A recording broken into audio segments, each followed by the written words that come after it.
زندگی کا ایک ایک لمحہ قیمتی ہے، بہت قیمتی ہے۔ ایک ایک لمحہ ایسا ہے کہ جو یا تو انسان کے لیے نجات کا ذریعہ بن جاتا ہے یا انسان کے لیے ہلاکت و بربادی کا باعث بن جاتا ہے۔ وہ جو کہتے ہیں نا، لمحوں نے خطا کی تو صدیوں نے سزا پائی۔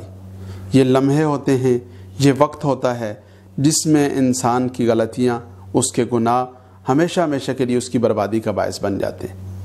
یہی وجہ ہے کہ یہ کہا جاتا ہے کہ الوقت اثمن من الذهب، وقت سونے سے بھی زیادہ قیمتی ہے، وقت ہیروں اور جواہرات سے بھی زیادہ قیمتی ہے، اور اس کا ایک ایک لمحہ قیمتی ہے۔ لیکن خاص طور پر رمضان المبارک کا جو قیمتی وقت ہے، رمضان المبارک کے جو لمحات ہیں وہ تو بہت زیادہ قیمتی، کیونکہ وہاں اللہ رب العزت کی طرف سے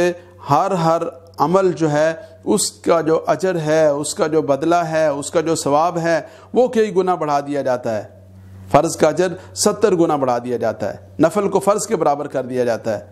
تو ایسے موقع پر اگر انسان غفلت میں مبتلا رہے، اپنا وقت ضائع کرتا رہے، تو یہ بڑے نقصان والی بات ہے۔ اس لیے ماہ رمضان المبارک کے آغاز سے ہی، ماہ رمضان المبارک کے اندر یہ اہتمام کرنا چاہیے کہ اپنا ایک نظام الاوقات بنا لیا جائے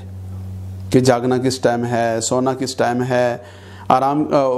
اپنی تلاوت قرآن کریم کا اہتمام کب کرنا ہے، نوافل کب پڑھنے ہیں، دین کب سیکھنا ہے، لوگوں کے ساتھ اس نے سلوک کب کرنا ہے، لوگوں کی خدمت کے لیے کب نکلنا ہے، اپنی ڈیوٹی اور اپنے دفتر کے معاملات کو کب توجہ دینی ہے، اپنی تجارت کو کب وقت دینا ہے، اپنے گھر والوں کو کب وقت دینا ہے۔ تو ساری کی ساری چیزوں کو مد نظر رکھتے ہوئے، جس میں اپنے معاملات بھی آئیں، عبادات بھی آئیں، معاشرت بھی ہو، اور ہر ایک چیز کو مد نظر رکھتے ہوئے ایک اپنا نظام الاوقات بنا لیا جائے، اور وہ ایسا نظام الاوقات بنا لیا جائے کہ جس نظام الاوقات کی پوری پابندی کی جائے۔ یہی وجہ ہے کہ بزرگ فرماتے ہیں کہ جس آدمی کا رمضان المبارک مرتب اور منظم گزرا، اس کی پوری زندگی مرتب اور منظم گزرے گی، اور اگر رمضان المبارک مرتب نہیں ہے، رمضان المبارک منظم نہیں ہے، تو پھر پوری زندگی بے ترتیبی گزرے گی۔ اس لیے رمضان المبارک کے دوران اس کا اہتمام کرنے کی ضرورت ہے کہ ہم ایک نظام الاوقات بنا لیں، باقاعدہ ڈائری پر لکھ لیں، اپنے گھر میں اس کو آویزاں کر لیں، گھر والوں کے لیے بھی ایک نظام الاوقات ہو، بچوں کے لیے بھی ایک ترتیب ہو، تاکہ ہر ایک کو معلوم ہو کہ یہ میرا وقت ہے، جس وقت میں میں نے اپنے سکول کا کام کرنا ہے، اس وقت میں نے گھر کا اور کچن کا کام کرنا ہے، اس وقت میں نے اپنے دفتر اور اپنے تجارت کا کام کرنا ہے، اور اس وقت میں نے تلاوت کرنی ہے، اس وقت میں نے ذکر کرنا ہے، اس وقت میں نے دعا کرنی ہے، اس وقت میں نے آرام کرنا ہے۔ تو ایک مرتب انداز سے جب تک ہم نظام الاوقات نہیں بنائیں گے، اس وقت تک رمضان المبارک کے جو قیمتی لمحات ہیں انہیں صحیح معنوں میں مفید بنانا، انہیں صحیح معنوں میں اللہ رب العزت کی بارگاہ میں قرب کے حصول کا ذریعہ بنانا یہ ممکن نہیں ہوگا۔ تو اس لیے اگر خدا نخواستہ آج تک ہم نے یہ اہتمام نہیں کیا، آج تک ہم سے اگر خدا نخواستہ اس معاملے میں کوتاہی ہوئی، تو آج سے ہی، ابھی سے ہی ہم میں سے ہر ایک یہ اہتمام کرے کہ باقاعدہ لکھ کر اپنا نظام الاوقات بنائے، اپنی زندگی کی ایک ترتیب بنائے،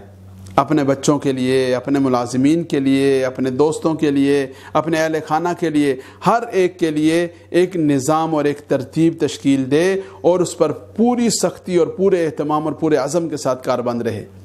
اگر ہم یہ کرنا شروع ہو جائیں گے تو یہ ہماری زندگی کے منظم ہونے کا، یہ ہماری زندگی کے مرتب ہونے کا، یہ ہمارے وقت کے صحیح معنوں میں استعمال ہونے کا نقطہ آغاز ہوگا، جو ہمارے ہر معاملے میں ہمارے لیے معاون ثابت ہوگا، ہماری کامیابی کا ذریعہ بنے گا، اور ہمارے مقاصد کے حصول کے لیے بنیاد فراہم کرے گا۔ اور اگر خدا نخواستہ رمضان المبارک میں یہ اہتمام نہ ہو سکا تو پھر پوری زندگی ہی ضائع ہوتی چلی جائے گی، اور زندگی اور اس وقت کے ضیاع کا احساس یا تو آدمی کو اس وقت ہوتا ہے جب زندگی کی شام ہو چکی ہوتی ہے، یا پھر اس کا احساس اس وقت ہوگا کہ جب آخرت میں انسان جائے گا۔ فرمایا کہ جنت میں جا کر آدمی کو کسی بات کا افسوس نہیں ہوگا سوائے اس گھڑی کے، سوائے اس لمحے کے جو دنیا میں اللہ رب العزت کی یاد سے غفلت میں گزری۔ تو اس لیے اس دنیا میں اور رمضان المبارک میں اور اس زندگی میں ہم ہر لمحے کو سوچ کر، تول کر،